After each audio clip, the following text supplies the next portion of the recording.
This was a time of great upheaval, a time of death and destruction.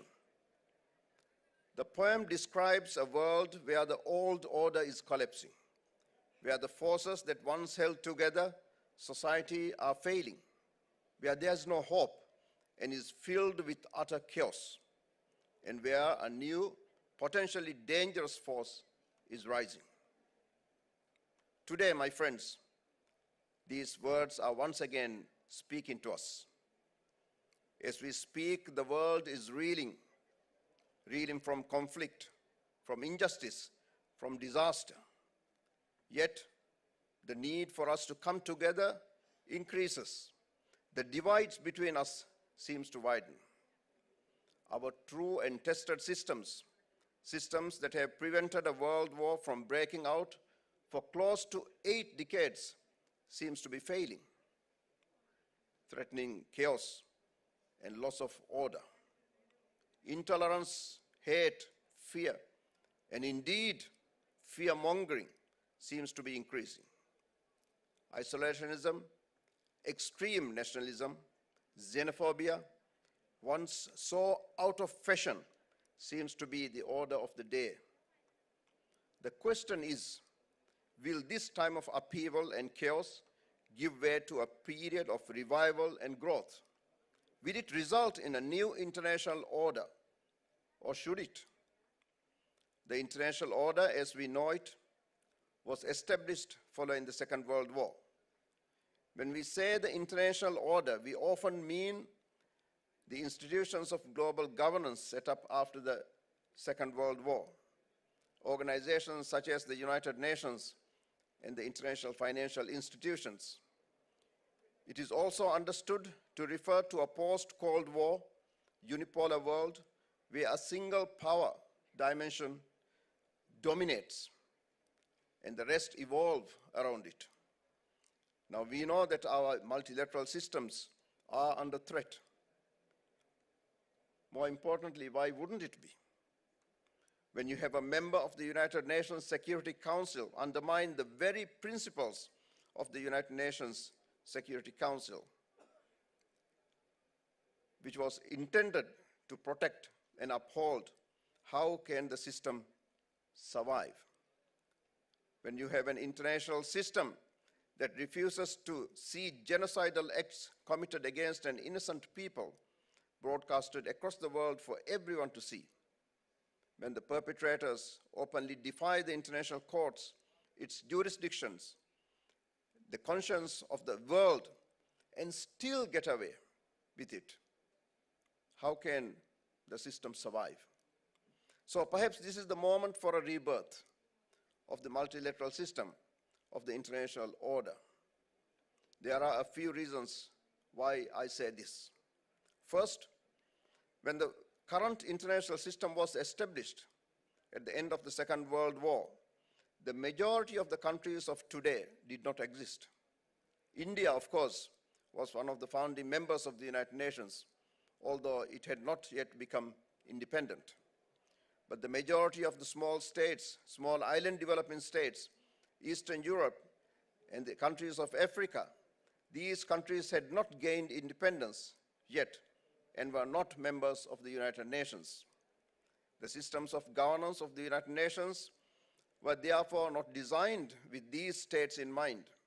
It was designed to the realities of that time. And while the reality changed over time, the designs never did. Nowhere is this more apparent than in the Security Council of the United Nations. While the membership of the United Nations grew several-fold, the Security Council has undergone expansion only once. No permanent seat for Africa, underrepresentation for developing countries, and for the 60 countries that have never served in the Security Council, nearly half are small island developing states. And the result, an unrepresentative and an unresponsive council. A council that doesn't reflect the realities of the world, that the global south is no longer a term associated with underdeveloped, poor countries, that we are here, we are able, and we are ready to serve. like we saw during the pandemic with this great country, India. India rose to the challenge with determination. Not only did you serve your people, but you served the world.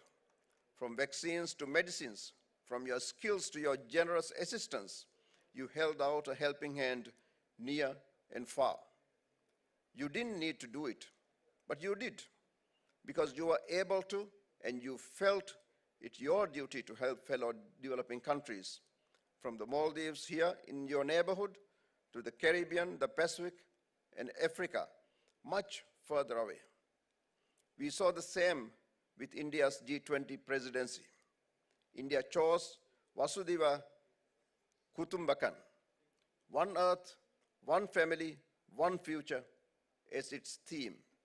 A genuine effort to include and ensure that voices of the developing countries were heard, a first for many of us. And so in a reborn new international order, the global South should and will play a more decisive role. It will be an order designed with the current realities in mind. And second, a new international order must be more sympathetic towards a range of challenges that countries face today. 80 years ago, when the current international system was conceptualized, the key focus was rebuilding lives and livelihoods. Today's challenges are more multifaceted. Our planet is dying, and so are our ocean ecosystems. Natural and human-induced disasters are increasing. Countries continue to face high levels of poverty with high levels of debt. No problem is singular. They all seem to connect to each other.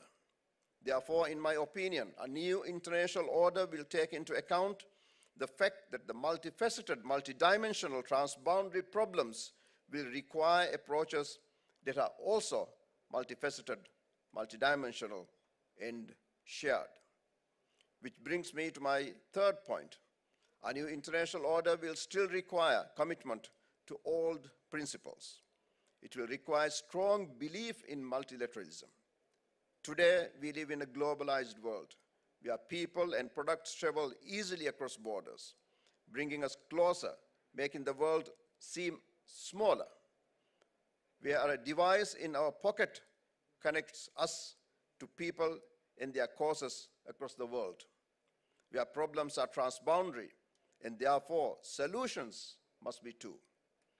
There is no room for going it alone. We can only overcome when we work together.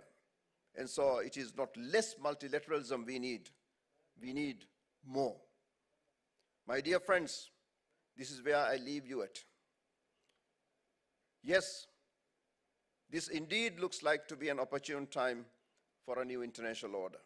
At times of upheaval and chaos, we have come together in the past to create calm from chaos, order from anarchy, beauty from destruction.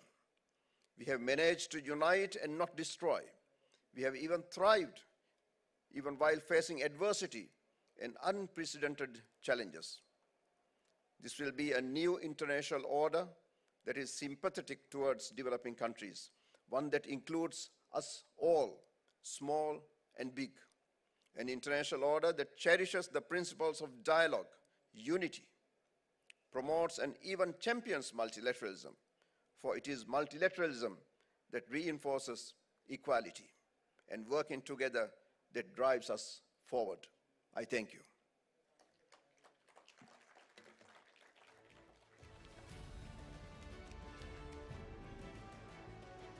And now may I request my colleague, Aditya Rajkol, to please join us on the stage, and please would request you your minute on the stage.